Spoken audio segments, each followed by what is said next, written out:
Hello दोस्तों, नमस्कार। आपका आर्य मानसी पर स्वागत है।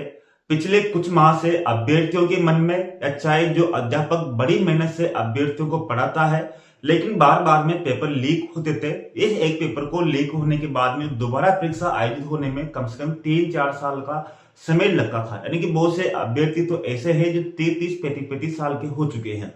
लेकिन अभी कुछ 3-4 माह से एसओजी की कार्रवाई से, नई सरकार के गठन के बाद से जिस तरह से पुलिस काम कर रही है और कुछ अभ्यर्थियों को पकड़ा है, चाहे आपके एसआई अभ्यर्थी का जो फर्स्ट रैंकर अभ्यर्थी हो या बहुत से अभ्यर्थियों की धरपकड़ जारी है। तो उन सभी घटनाओं से, इन सभी जो एक्शन ले रही है सरकार, उससे अभ्यर्थियों के मन में एक नया ऊर्जा का संचार हुआ है। यानी कि मान सकते हैं कि आने वाली, क्योंकि अभी तक 11 परीक्षाएं आयोजित हो चुकी है और 11 परीक्षाएं जो नई सरकार के बाद से आयोजित हुई, हाँ बाकी एक छोटी थी, लेकिन जो 11 परीक्षाएं आयोजित हुई वो बिल्कुल साफ सुथरी थी। उसमें किसी प्रकार की कोई लीक की कोई खबर नहीं आई। यानी कि ये अभ्यर्थियों के लिए बहुत ही संतुष्टि की बात है कि उनके लिए, यानी कि उनके लिए अब परीक्षाएं बिल्कुल पारदर्शी तरीके से हो सकेगी। लेकिन हाँ, कब तक होगी? लेकिन यकीन मानिए कि लगभग 2 से 3 साल तक तो बिल्कुल भी कुछ भी, यानी कि लीक होने की संभावना नहीं है, क्योंकि सरकार चाहती है, क्योंकि ये बहुत ही बड़ा मुद्दा हो चुका है चुनाव के लिए। चाहे कांग्रेस पार्टी हो, उन्होंने भी युवाओं के माध्यम से एक तरह से, जैसे राहुल गांधी की न्याय यात्रा है, उन्होंने भी घोषणा की है, तो उधर दूसरी जो सरकार है यानी कि बीजेपी सरकार है, तो दोनों अपनी अपनी तरीके से एक तरह से युवाओं के आधार पर परीक्षा, यानी कि परीक्षा की नकल के आधार पर वर्तमान समय में चुनाव लड़ा जाने लगा है। इस कारण आप सोच सकते हैं कि अब बहुत ही बड़ी कार्रवाई होने लगी है। जैसे आप देख सकते हो, उत्तर प्रदेश सरकार में जैसे ही पुलिस पेपर लीक हुआ, तो वहां की सरकार ने तुरंत एक्शन लेते हुए इस परीक्षा को रद्द कर दिया और वहां की पुलिस के सबसे बड़े जो अफसर थे उसको भी सस्पेंड, यानी कि उनको भी अलग से वहां से हटा दिया। इसी तरह राजस्थान सरकार में बिल्कुल एसओजी एक तरह से पूरी नकेल कस रही है, अभ्यर्थियों को पकड़ रही है। जैसे आपने देखा होगा, एक महिला अभ्यर्थी थी जिसको पकड़ा गया था, उसके जब वो थी तब उसकी शादी हुई थी और उसके कोई पुत्र पुत्री नहीं थी। लेकिन जब यशोजी ने अभी पकड़ा तो उसके 3 माह की पुत्री थी, तब उसकी सास, उसकी माँ उसको न्यायालय में लेके आए कि इसको 3 माह की बच्ची है, इसको दूध मुंह वाली बच्ची है, इसको तो इसको छोड़ दीजिए, इसके कहाँ जाएगी। तब भी कोर्ट ने कुछ नहीं माना। यानी कि ऐसा संदेश जा रहा है, चाहे ईडी की कार्रवाई हो, सभी जो मुजरिम है उनको तो हमारी तरफ से तो उनके हाथ पांव तोड़ के सरेआम फांसी भी लटकाए जाए। हमारी तो मांग तो यही है, क्योंकि बहुत से अभ्यर्थी से सालों मेहनत करते हैं, सालों कमरों में रहते हैं, लाइब्रेरी जाते हैं, उनके जो माता पिता है उनकी आशाएं बिल्कुल रहते हैं, लेकिन इस तरह से लीक हो जाती है। लीक होने के बाद बहुत से अभ्यर्थी लग जाते हैं, तो वो एक तरह से पानी पीने जैसा है। तो ये मान सकते हैं कि अब हमें भी उम्मीद है और अभ्यर्थियों को उम्मीद है कि आने वाली जो परीक्षा है उसमें लीक मुक्त होगी। यानी कि ये तो कह सकते हैं कि 2-5% तो थोड़ी बहुत धांधली होती है, लेकिन इतनी बड़े स्तर पर नहीं होगी, क्योंकि डेट की बढ़ती हुई, आपके सेकंड ग्रेड की बढ़ती हुई, आरएस की बढ़ती हुई, बहुत सी भर्तियों में किसी न किसी तरह का फर्जीवाड़ा था। लेकिन अब उम्मीद की किरण यह है कि आप अच्छे से तैयारी कीजिए, बिल्कुल मेहनत कीजिए। अगर आपने अच्छे से मेहनत की है तो आपको परिणाम जरूर मिलेगा।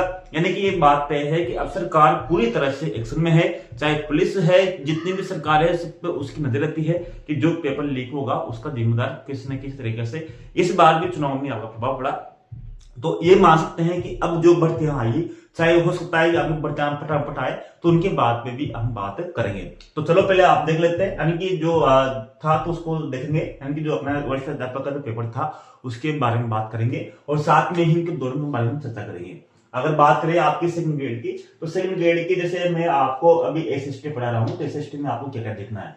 अगर बात करें आपके जीके फर्स्ट पेपर का, तो इसमें कुल मिलाकर आपके 10 टॉपिक है, ठीक है। यानी कि हमें ये देखना है कि किस तरह से, यानी कि आपके जीके फर्स्ट पेपर में क्या आपको किस तरह से तैयारी करनी होगी, और साथ में ही आपको सामाजिक का जो एसएसटी का पेपर है उसको किस तरह से मैनेज करना होगा।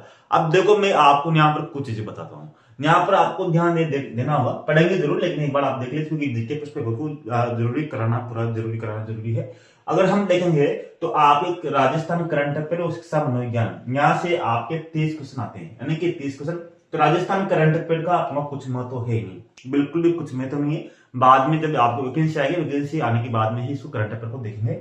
इसी तरह अगर आपके विश्व भूगोल है, भारत भूगोल है, भारतीय अर्थव्यवस्था है, ये 3 पोर्शन है। अब इन तीनों पोर्शन से आपको कुल मिलाकर 15 प्रश्न आते हैं, 100 में से 15 प्रश्न आते हैं। जबकि जो आपका सिलेबस है, विश्व भूगोल, भारत भूगोल, भारतीय अर्थव्यवस्था, इन तीनों में ही अभ्यर्थी बहुत ही कंफ्यूज रहते हैं और अपना अधिकांश पढ़ाई का जो अधिकांश समय है वो इन तीनों में ही व्यस्त कर देते हैं। जबकि यहाँ से आपको केवल 15 क्वेश्चन आते हैं, तो इन पर भी आपको व्यस्त नहीं करना। यानी कि कुल मिलाकर अगर मैं बात करूं तो आपको करंट अफेयर पर भी ध्यान नहीं देना और आपको तीनों पर भी ध्यान नहीं देना, विश्व भूगोल पर, भारत भूगोल पर, भारतीय अर्थव्यवस्था पर, तीनों पर भी आपको ध्यान नहीं देना। यानी कि कुल मिलाकर मैं आपको इन तीनों को यहाँ पर काट देता हूँ, ठीक है।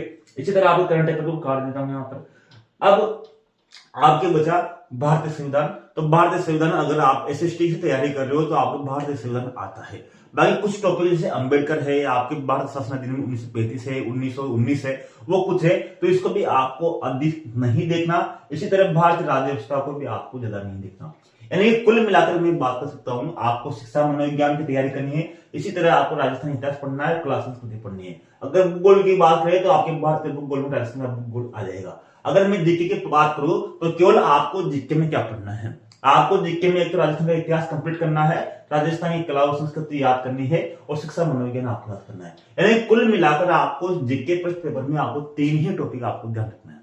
बाकी हम मैच करा देंगे, यानी कि मैच ये कराएंगे कि राजस्थान भूगोल की जो टॉपिक है और जो आपकी जैसे यहाँ भूगोल में आपके 3 है, जैसे आपके यहाँ पर भौतिक भूगोल है, आपके यहाँ पर भारत का भूगोल है, यहाँ पर आपका राजस्थान का भूगोल है। तो यहाँ पर मैच कराएंगे कि राजस्थान का भूगोल और आपके यहाँ पर जीके का जो राजस्थान का भूगोल है उनमें कौन कौन से टॉपिक हैं। इसी तरह अगर हम बात करेंगे जैसे भारतीय संविधान है, अगर भारतीय संविधान की यहाँ बात करेंगे तो राजनीति विज्ञान में भी यहाँ पर भारतीय संविधान है। अगर भारतीय संविधान दोनों को मैच करेंगे, यानी कि दोनों को मैच करेंगे, यानी कौन कौन से टॉपिक ऐसे हैं जो दोनों में समानता रखते हैं, उनको अच्छे से करेंगे। यानी कि हम अभी एसएसटी को ही कवर करेंगे क्योंकि आपके जीके का पेपर को हम आराम से कवर कर लेंगे। पहले देखना ये है कि कौन कौन से टॉपिक ऐसे हैं जो दोनों में समानता है। जैसे अगर मैं भारतीय संविधान की बात करूं और यहाँ की भारतीय संविधान की बात करूं तो दोनों में कौन कौन सी समानता है, इन दोनों में समानता जो बिंदु जो समान है उनको अच्छे से करेंगे ताकि दोनों में ही आपको काम आएंगे। और कौन कौन से असमानता है, जैसे आपकी असमानता कौन कौन सी है, अगर जीके में बात करें तो आपको 1919 और 1935 का जो अधिनियम है वो अलग है। इसी तरह आपकी जो अंबेडकर की भूमिका है वो आपकी अलग है। ये चीजें कुछ चीजें हैं, 2-3 चीजें जो आपके अलग है, इनको अलग से बनाएंगे। यानी कि दोनों को साथ लेकर चलना है। इसी तरह अगर बात करें इतिहास में तो इतिहास में आप देखो यहाँ पर इतिहास में आपको पूरा ही नया पढ़ना है क्योंकि आपको यहाँ पर राजस्थान का इतिहास नहीं है और भारतीय इतिहास आपकी जीके के पेपर में नहीं है। यानी कि कुल मिलाकर बातें करना है कि आपको अगर देखेंगे तो आपको राजस्थान का इतिहास, कला, संस्कृति यहाँ से कवर करनी है और शिक्षा मनोविज्ञान आपको यहाँ से कवर करना है। अगर आपकी एसएसटी नहीं होती, केवल आपकी हिंदी होती या आपकी इंग्लिश होती, तब तो मैं आपसे बोलता कि आप इनको कवर कीजिए तब तो। लेकिन अभी आप एसएसटी को कवर कीजिए, एसएसटी के साथ ही आप इन टॉपिकों को देखते अपना सिलेबस पूर्ण कीजिए। बाकी कोई मैनेज करने की आपको आवश्यकता नहीं रहेगी। अगर आप यहाँ से करते हो तो आपको पूरा यहाँ पर मिल जाएगा। इस वीडियो को बनाने का उद्देश्य ये था कि आपको मैं जो अगली कक्षाएं लगाएंगे, आपकी नई शुरुआती कक्षा लगाएंगे, वो आपके पर्सनल पूर्व वर्षों के जो प्रश्न आए उनके आधार पर लगाएंगे। एसएसटी में जो प्रश्न पूछेंगे जैसे दर्शन शास्त्र है, लोक शासन है, इनसे पूछेगा जो क्वेश्चन है उनके आधार पर पूरे क्वेश्चन आपको यहाँ से करेंगे ताकि आपकी तैयारी इतनी मजबूत हो। तो शुरुआत करेंगे, जो आपकी नई कक्षा शुरू होगी वो कल से करेंगे। तो आज के लिए इतना ही। धन्यवाद, नमस्कार, जय हिंद दोस्तों।